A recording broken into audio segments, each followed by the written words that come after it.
بسم اللہ الرحمن الرحیم۔ صاحب مشکات علیہ الرحمہ نے اپنی کتاب میں کتاب الایمان میں ایمان کے حوالہ سے حدیث پاک نقل کی ہے۔ اب سب سے پہلے آپ ایمان کے بارے میں سنیے کہ ایمان ہے کیا چیز۔ ایمان کے لغوی معنی ہے امن دینا۔ شریعت میں ایمان ان اسلامی عقائد کا نام ہے جنہیں مان کر انسان عذاب الہی سے امن میں آ جاتا ہے، یعنی تمام ان چیزوں کو ماننا جو حضور رب کی طرف سے لائے۔ چونکہ ایمان محض ماننے اور تصدیق کا نام ہے، اس لیے اس میں مقدار ناممکن ہے، ہاں کیفیت کی کمی زیادتی ممکن ہے۔ چونکہ ایمان عبادات کی اصل ہے، اس لیے پہلے اسے بیان فرمایا۔ تو صاحب مشکات یہ حدیث پاک لائے ہیں مسلم اور بخاری سے۔ اس حدیث پاک کے راوی ہیں جناب حضرت سیدنا عمر بن خطاب رضی اللہ تعالی عنہ۔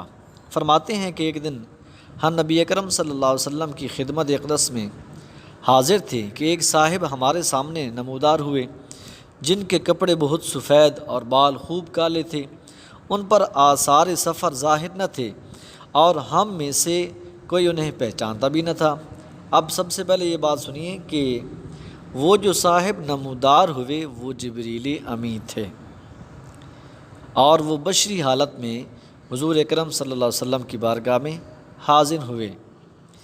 اگر وہ مدینہ کے رہنے والے ہوتے تو حضور اکرم صلی اللہ علیہ وسلم تو پہلے ہی پہچانتے تھے، لیکن صحابہ کرام بھی پہچانتے ہوتے کہ اگر کہ وہ مدینہ کے باشندہ ہوتے، لیکن وہ وہاں کے رہنے والے نہیں تھے، تو صحابہ کہتے ہیں کہ ہم نے انہیں پہچانا نہیں، یہاں تک کہ وہ حضور اکرم صلی اللہ علیہ وسلم کے پاس بیٹھے، اپنے گھٹنے حضور کے گھٹنوں کے ساتھ ملا دیے اور اپنے ہاتھ اپنے زانوں پر رکھے اور عرض کیا، اے محمد صلی اللہ علیہ وسلم مجھے اسلام کے متعلق بتائیے۔ اللہ کے محبوب علیہ السلام نے فرمایا کہ اسلام یہ ہے کہ تم گواہی دو کہ اللہ کے سوا کوئی معبود نہیں اور محمد صلی اللہ علیہ وسلم اللہ تعالیٰ کے رسول ہیں، اور نماز قائم کرو، زکوٰۃ دو، رمضان کے روزے رکھو، کعبۃ اللہ کا حج کرو اگر وہاں تک پہنچ سکو۔ عرض کیا کہ سچ فرمایا۔ جب انہوں نے کہا نا کہ آپ نے سچ فرمایا، ہم کو ان پر تعجب ہوا کہ حضور سے پوچھتے بھی ہیں اور تصدیق بھی کرتے ہیں، یہ کیسا انسان ہے۔ عرض کیا کہ مجھے ایمان کے متعلق بتائیے۔ اللہ کے محبوب علیہ السلام نے فرمایا، اللہ اور اس کے فرشتوں، کتابوں، اس کے رسولوں اور آخری دن کو مانو اور اچھی بری تقدیر کو مانو۔ عرض کیا آپ سچے ہیں؟ صحابہ کرام کو پھر تعجب ہوا، انہوں نے پھر عرض کیا، جبریل امین نے مجھے احسان کے متعلق بتائیے۔ اللہ کے محبوب علیہ السلام نے فرمایا، اللہ تعالیٰ کی عبادت کرو گویا اسے دیکھ رہے ہو، اگر یہ نہ ہو سکے تو خیال کرو کہ وہ تمہیں دیکھ رہا ہے۔ عرض کیا کہ قیامت کی خبر دیجیے۔ فرمایا کہ جس سے پوچھ رہے ہو وہ قیامت کے بارے میں سائل سے زیادہ خبردار نہیں۔ اب اس کا مطلب یہ نہیں کہ اللہ کے محبوب علیہ السلام کو قیامت کے علم نہیں تھا، کیونکہ یہ اسرار الہیہ میں سے ہے، تو اس سوال کا جواب عوام کے سامنے، مجمع کے سامنے دینا مناسب نہیں تھا حکمت کے تحت۔ اس لیے اللہ کے محبوب علیہ السلام نے یہ کہا کہ جس سے پوچھ رہے ہو وہ قیامت کے بارے میں سائل سے زیادہ خبردار نہیں۔ عرض کیا کہ قیامت کی کچھ نشانیاں ہی بتا دیجیے۔ اب یہ سوال اسی سے کیا جا سکتا ہے کہ جس کو اس کے بارے میں علم ہو۔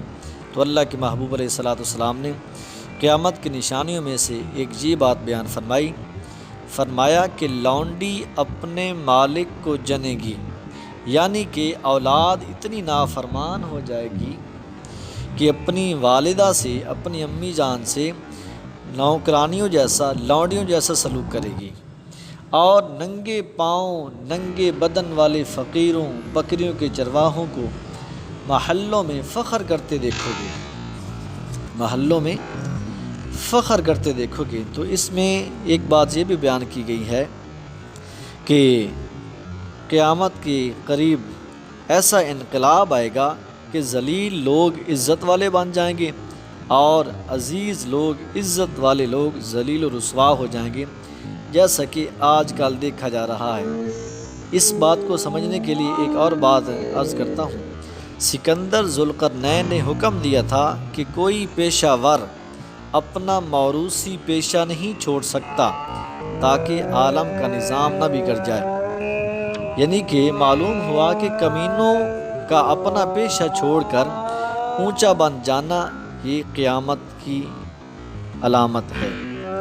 تو اللہ کے محبوب علیہ السلام نے فرمایا کہ قرب قیامت ننگے پاؤں ننگے بدن والے فقیروں بکریوں کے چرواہوں کو محلوں میں فخر کرتے دیکھو گے۔ راوی فرماتے ہیں کہ پھر سائل چلے گئے جو بار بار اللہ کے محبوب علیہ السلام کی بارگاہ میں سوال کر رہے تھے۔ اللہ کے محبوب علیہ السلام ان کے جوابات انہیں ارشاد فرما رہے تھے۔ فرمایا پھر سائل چلے گئے، میں کچھ دیر ٹھہرا تو حضور اکرم صلی اللہ علیہ وسلم نے مجھے فرمایا، اے عمر جانتے ہو یہ سائل کون ہے؟ میں نے عرض کیا واللہ ورسولہ اعلم، اللہ تبارک و تعالیٰ اور اس کے رسول ہی بہتر جانتے ہیں۔ فرمایا یہ حضرت جبرائیل علیہ السلام تھے، تمہیں تمہارا دین سکھانے آئے تھے۔ اور ابو ہریرہ نے تھوڑے اختلاف سے روایت کی کہ ان کی روایت میں ہے کہ جب تم ننگے پاؤں ننگے بدن والے بہروں گونگوں کو زمین کا بادشاہ دیکھو تو قیامت ان 5 میں سے ہے جنہیں خدا کے سوا کوئی نہیں جانتا۔ اور وہ 5 کون کون سی چیزیں ہیں؟ 5 چیزیں یہ ہیں کہ اللہ تبارک و تعالیٰ کے پاس ہی اس چیز کا علم ہے۔ ہاں اللہ تبارک و تعالیٰ جس سے چاہے اس کو بھی عطا فرما سکتا ہے۔ تو وہ 5 علم کیا ہیں؟ قیامت کب ہوگی، بارش کب آئے گی، ماں کے پیٹ میں کیا ہے، اور میں کل کیا کروں گا اور کہاں مروں گا۔ یہ 5 چیزیں ہیں۔ تو فرمایا ان 5 میں سے جنہیں خدا کے سوا کوئی نہیں جانتا۔ پھر یہ آیت تلاوت کی، ان اللہ عندہ علم الساعہ وینزل الغیث۔ فرمایا قیامت کا علم اللہ ہی کو ہے، وہی مینہ برساتا ہے۔